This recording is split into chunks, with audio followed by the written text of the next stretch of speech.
परिंदों को जिनके ऊपर तवज्जो देनी चाहिए कि साहब आज एजुकेशन जो है वो महंगी से महंगी होती जा रही है, उस पर तवज्जो देनी चाहिए। सरकारी स्कूलों का क्या बुरा हाल है वो हर आदमी जानता है कि वहां पढ़ाई होती है या क्या होता है, आप जाके सर्वे करके देखिए। उस पर जरूरत थी कि उस पर मेहनत की जाती, उसको सही किया जाता।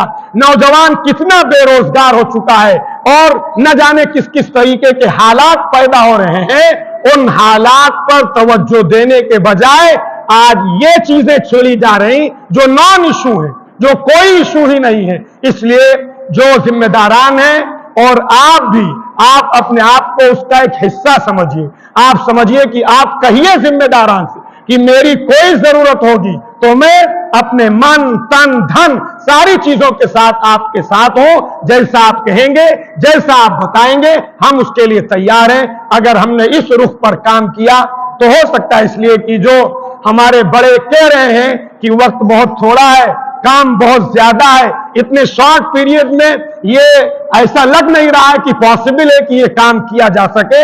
लिहाजा जब हम बढ़ चढ़ के कोशिश करेंगे और पूरी तवज्जो और पूरा फोकस करेंगे तो हो सकता है वक्त में एक्सटेंशन कर दिया जाए, वक्त बढ़ा दिया जाए। इसलिए मेरे अजीजों बुजुर्गों दोस्तों, फिर से मैं ये कहता हूं कि वक्त जो है वो हम हर